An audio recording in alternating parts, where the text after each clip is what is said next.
नमस्कार, national media news agency में आप सभी का बहुत बहुत स्वागत है। मैं हूं आपके साथ भावना। चलिए रुक करते हैं आज की तमाम ताजा खबरों की ओर। अपनी मांगों को लेकर धरने पर बैठे साहिया ठेकेदार यूनियन के लोगों का धरना आज 17वें दिन भी जारी रहा। शासन प्रशासन व लोनिवी द्वारा छोटे ठेकेदारों पर नए नियमों को वापस नहीं लेने पर आज एक बैठक की गई, जिसमें निर्णय लिया गया कि यदि शासन प्रशासन व विभाग नए नियमों एवं शर्तों को वापस नहीं लेता है तो 3 नवंबर को विधानसभा का घेराव व 8 नवंबर को सचिवालय का घेराव किया जाएगा। पिछले 13 अक्टूबर से लोनिवी साहिया कार्यालय में पंजीकृत ठेकेदार यूनियन शासन द्वारा निविदाओं में नए नियम लागू करने से नाराज ठेकेदार अपनी मांगों को लेकर धरने पर बैठे हुए हैं। आज 17वें दिन एक बैठक यूनियन के अध्यक्ष बलवीर सिंह राठौर की अध्यक्षता में बुलाई गई, जिसमें शासन प्रशासन व संबंधित विभाग 15 करोड़ रुपए की निविदाओं पर नए नियम लागू करने की शर्तों को वापस नहीं लेने पर यूनियन ने निर्णय लिया कि 3 नवंबर को विधानसभा व 8 नवंबर को सचिवालय का घेराव किया जाएगा। बैठक में यूनियन के सभी लोगों ने आज इस बात को लेकर हुंकार भरी।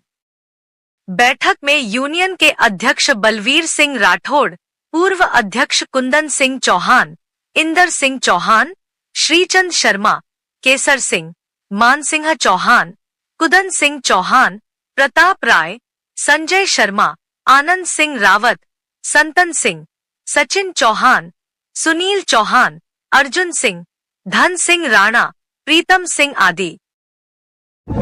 ऐसा है जी कि आज जैसा आपने बताया 7वां दिन तो है ही, लेकिन मेरे ख्याल से सरकार की तरफ से कोई खास इसमें अभी पहल नहीं हुई है। कुछ मांगे अभी बता रहे थे, कुछ मांगे इन्होंने मानने के लिए हाँ करी है, लेकिन जो अधिकतर मांगे हैं बांध प्रभावित लोगों की वो अभी बिल्कुल पाइप में नहीं है। मतलब दूसरा यह है जी कि मैं आप लोगों के माध्यम से एक बात कहना चाहता हूँ कि कभी भी किसी भी परियोजना का जब शुभारंभ होता है या कोई काम शुरू होता है तो सबसे पहले वहाँ का कंपनसेशन दिया जाता है, उस जमीन को खरीदा जाता है। लेकिन यहाँ बिल्कुल उल्टा हुआ। ये हमारा क्षेत्र SC ST OBC बाहुल्य क्षेत्र है। हम लोगों की ये जो जमीनें हैं जहाँ ये डैम बन रहा है, आज तक इसका कंपनसेशन नहीं मिला। कुछ लोगों को मिला, लेकिन वो भी अधूरा, आधा अधूरा।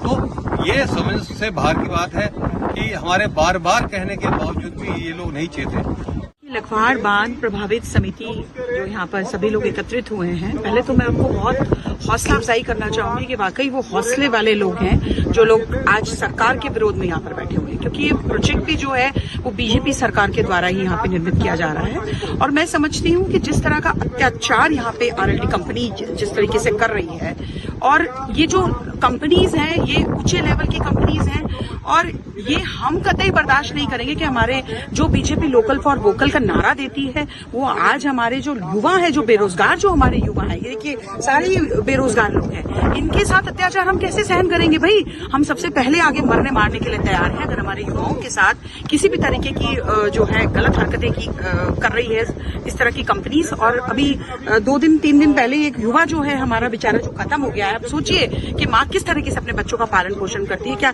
सरकारों द्वारा उन बच्चों को खत्म करवाने के लिए पालन पोषण करती है? क्या अत्याचार करवाने के लिए पालन पोषण करती है?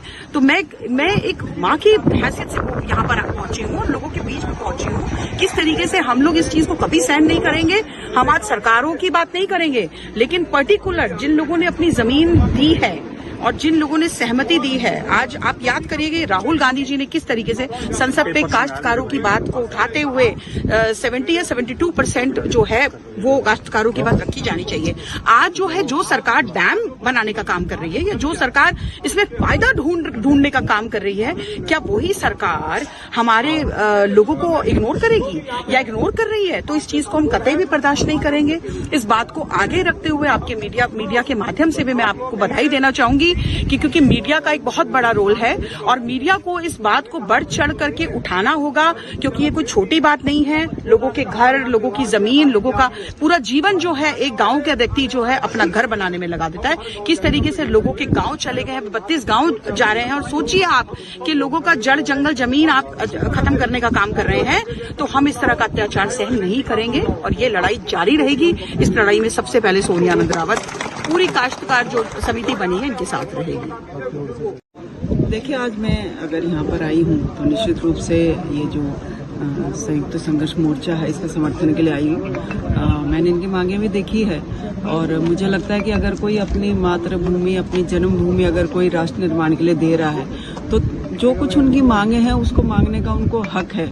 और मैंने अपने उद्बोधन में भी कहा है कि मैं कोशिश करूंगी माननीय मुख्यमंत्री जी से, और जहाँ जो भी इसमें सक्षम जितनी भी इनकी मांगे हैं उनको वहाँ तक पहुँचाने का। और मुझे लगता है कि सरकार बहुत संवेदनशील सरकार हमारे प्रदेश में है और निश्चित रूप से इनकी मांगों को मानने के लिए मैं कोशिश करूंगी उनकी मांगों को माना जाए।